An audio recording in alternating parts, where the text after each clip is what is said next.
Genesis chapter 8 describes the ending of the flood and God's remembrance of Noah and all the living creatures in the ark. God causes a wind to pass over the earth, and the waters begin to subside. The fountains of the deep and the rain from heaven are stopped, and the waters gradually recede. As the waters decrease, the ark comes to rest on the mountains of Ararat. Noah waits patiently and sends out a raven, which goes back and forth until the waters dry.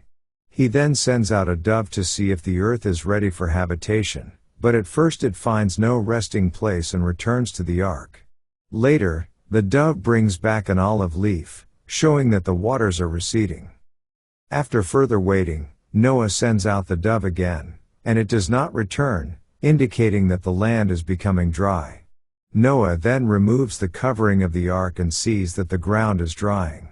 God instructs Noah to leave the ark along with his family and all the animals, allowing them to repopulate the earth. Noah responds by building an altar to the Lord and offering sacrifices from the clean animals. God is pleased with the offering and makes a promise in his heart never again to curse the ground or destroy all living things by flood, even though human nature remains sinful. The chapter closes with God establishing the continuing order of seasons and life on the earth. Let's now read Genesis chapter 8. And God remembered Noah, and every living thing, and all the cattle that was with him in the ark, and God made a wind to pass over the earth, and the waters assuaged. The fountains also of the deep and the windows of heaven were stopped, and the rain from heaven was restrained. And the waters returned from off the earth continually, and after the end of the 150 days the waters were abated. And the ark rested in the 7th month, on the 17th day of the month, upon the mountains of Ararat. And the waters decreased continually until the 10th month. In the 10th month, on the 1st day of the month, were the tops of the mountains seen. And it came to pass at the end of 40 days, that Noah opened the window of the ark which he had made. And he sent forth a raven, which went forth to and fro, until the waters were dried up from off the earth. Also he sent forth a dove from him, to see if the waters were abated from off the face of the ground. But the dove found no rest for the sole of her foot, and she returned unto him into the ark, for the waters were on the face of the whole earth. Then he put forth his hand, and took her, and pulled her in unto him into the ark. And he stayed yet other 7 days, and again he sent forth the dove out of the ark.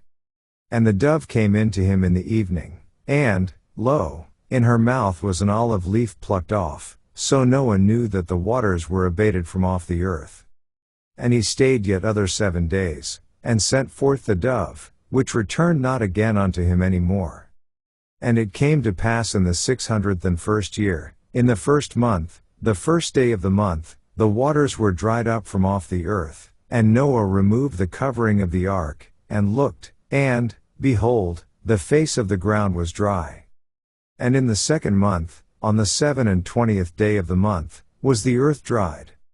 And God spake unto Noah, saying, Go forth of the ark, thou, and thy wife, and thy sons wives with thee.